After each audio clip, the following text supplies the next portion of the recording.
जब कहीं हम हार गए, कहीं भी हारे, हजारों बार हारे, ये जो चर्चा करने जा रहे हैं इसे बहुत ध्यान से सुनना। ये श्लोक मानो उपासक के लिए अमृत है। ये युद्ध एक दो दिन, वर्ष दो वर्ष वाला नहीं है। तो ऐसा नहीं कि आज के बाद आपसे गलती नहीं होगी, असंभव।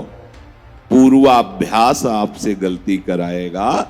चाहे आप गंगा कसम खाओ, चाहे जमुना कसम खाओ, चाहे अपनी कसम खाओ, चाहे भगवान की कसम खाओ। अब इसमें जो आंतरिक भाव हमारे हृदय में आए वो हम आपको बता रहे हैं, कल्क से नहीं, जीवन से।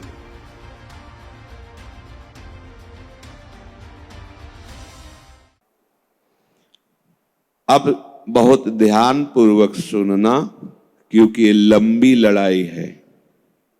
ये युद्ध एक दो दिन, वर्ष दो वर्ष वाला नहीं है। इसीलिए इसमें जल्दी कोई तैयार नहीं हो पाता। किसी भगवत प्रेमी महात्मा की कृपा कोर से ही किसी के हृदय में उत्साह आता है कि अब मैं दो दो हाथ करूंगा और इस माया से लड़कर मायापति पर अपनापन स्थापित करूंगा। जो माया ने अपनापन शरीर संबंधी भोग, शरीर संबंधी रिश्ते नाते में फैला दिया है, अब मैं इसे समेटूंगा। अब इसमें सबसे ज्यादा बात यह है कि पूर्वाभ्यास हमारा भोगों का रहा है, बहुत जोर का, मतलब भोगों में ही रहे हैं। एक शब्द में कह दें कि भोग ही हमारा जीवन रहा है। अब हम जो सदगुरु कृपा, भगवत कृपा, संत कृपा, शास्त्र कृपा का आश्रय लेकर के इस भोगाभ्यास से ऊपर उठने की चेष्टा कर रहे हैं, तो ऐसा नहीं कि आज के बाद आपसे गलती नहीं होगी, असंभव। पूर्वाभ्यास आपसे गलती कराएगा। चाहे आप गंगा कसम खाओ, चाहे जमुना कसम खाओ, चाहे अपनी कसम खाओ, चाहे भगवान की कसम खाओ। बिल्कुल सुलझ करके सुनना। इसमें अपने जीवन को भी रखकर हम बोल रहे हैं, आपके लिए ही नहीं। बात तब शास्त्र की समझ में आती है जब जीवन में उसे स्वाद लिया जाए, जीवन में उसे जिया जाए, जो शास्त्र कह रहा है, तब उसका अनुभव होता है। कई बार ऐसा हुआ जीवन में कि ऐसा लगा कि इस चढ़ाई पर शायद हम नहीं चढ़ पाएंगे। बार बार वही फिसलन की वृत्ति, बार बार आकर्षण। कभी लगा कि काम बन गया, अर्थात भगवत राज्य में प्रवेश हो रहा है, तो कभी लगा कि मैं जहां हूं वहीं हूं। कई बार मन में निराशा आती है, उदास वृत्ति होती है। क्या करूं, कौन सा साधन करूं, किसके पास जाऊं, किसको पुकारूं जो हमारी इस समस्या का समाधान कर सके। क्या समस्या? भोगाभ्यास। ये खाऊं, ये देखूं, कोई हमें प्यार करे, कोई मेरा अपना हो। कई तरह की असद वृत्तियां हमारे हृदय में बहुत जन्मों से अधिकार किए हैं। दुर्वासना मम सदा परिकर्षयन्ति, वो खींचती रहती हैं। फिर शास्त्र वचन, संत वचन, गुरु वचन पुनः उत्साह देते हैं, नहीं आगे बढ़ो, आगे बढ़ो। ये जो चर्चा करने जा रहे हैं इसे बहुत ध्यान से सुनना। ये श्लोक मानो उपासक के लिए अमृत है। भगवान कह रहे हैं, सुख दुखे समे कृत्वा लाभा लाभौ जया जयौ ततो युद्धाय युज्यस्व नैवं पापमवाप्स्यसि।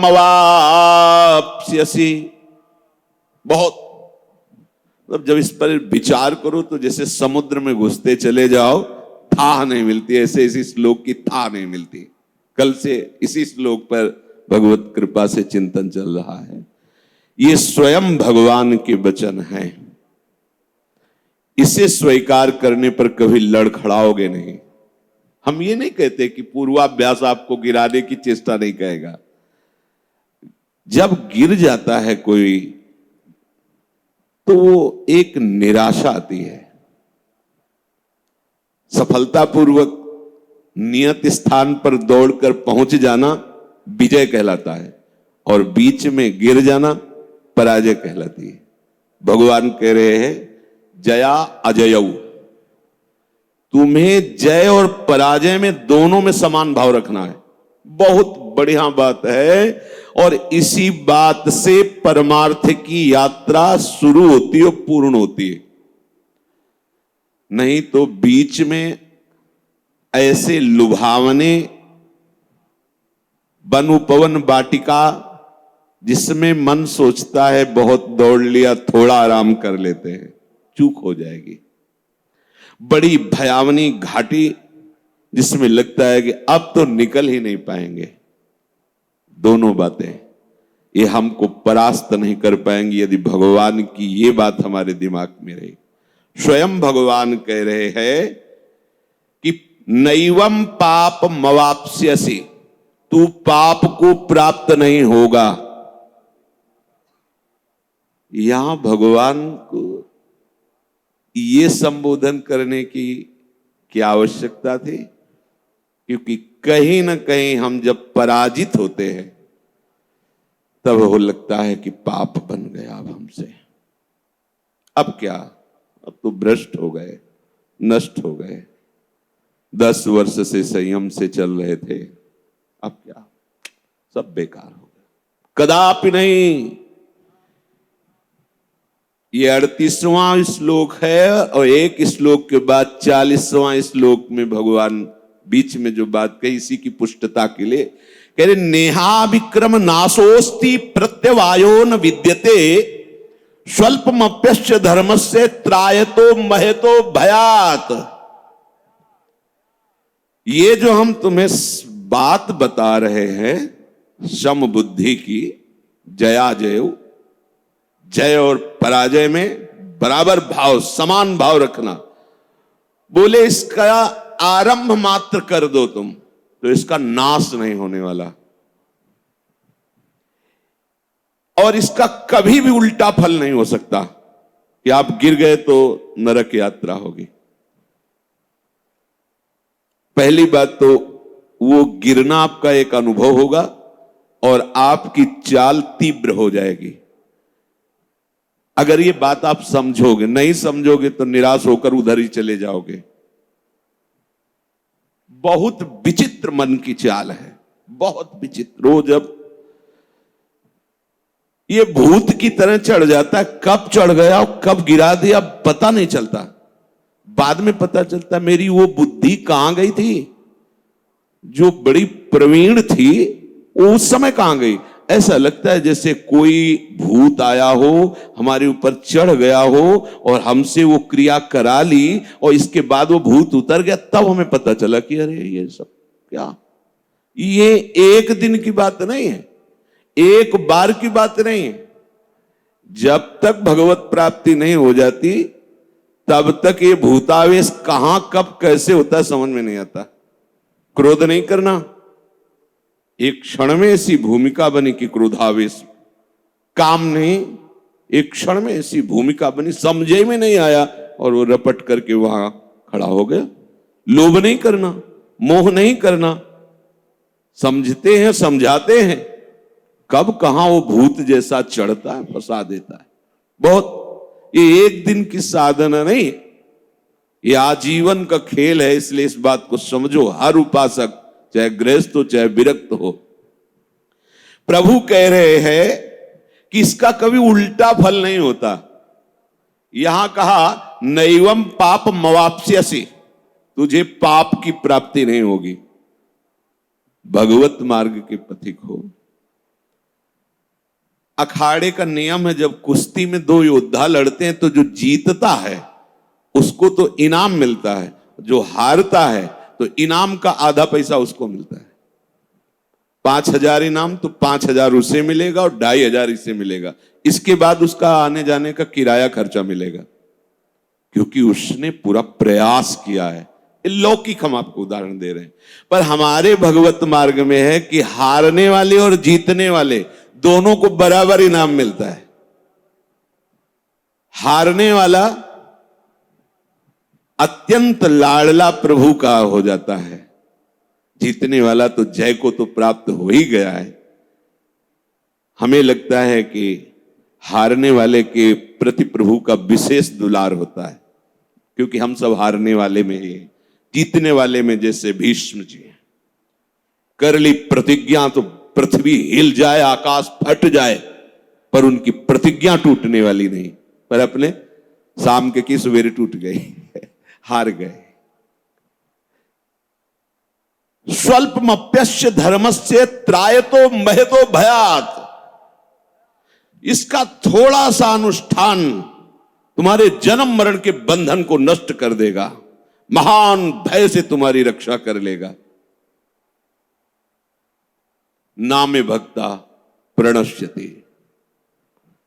प्रभु को यह कहने की क्या जरूरत थी, अहम त्वाम सर्वपापेभ्यो मोक्षयिष्यामि मा शुचा। क्योंकि हम लोग संशय आत्मा हैं कि हम परमार्थ में चलते हैं, हमसे गलती हो गई और हो सकती है, वो आते आगे होती रहेगी महाराज। जब तक आप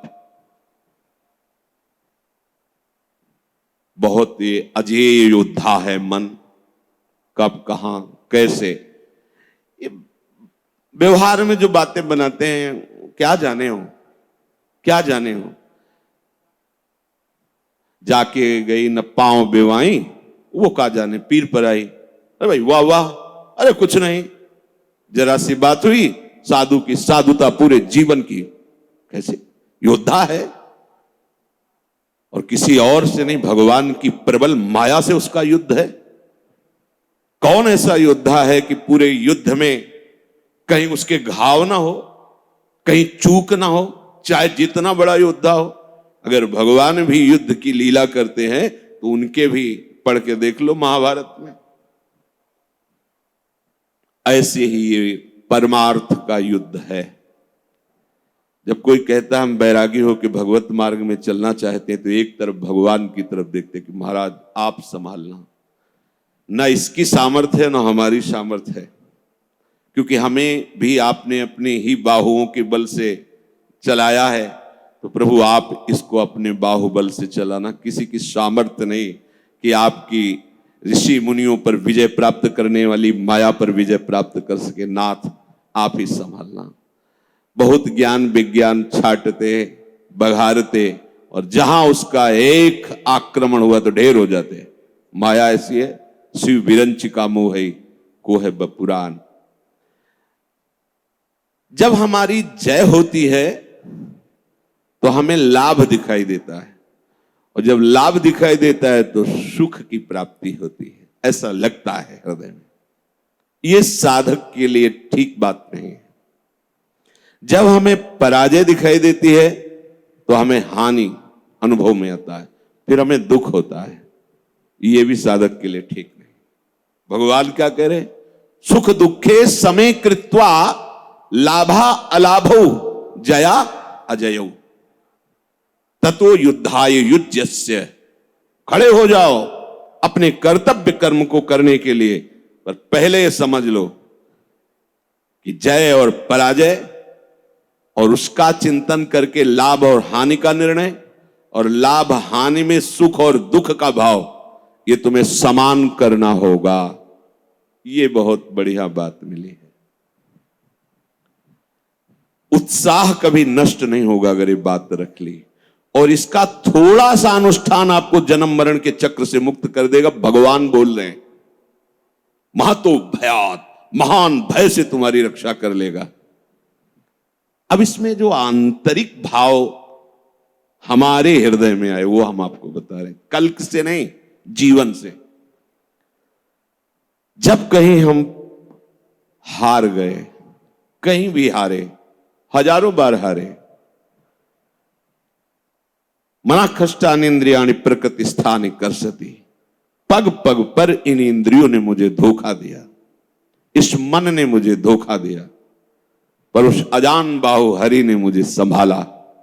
गिरते गिरते ऐसे गोद में लिया।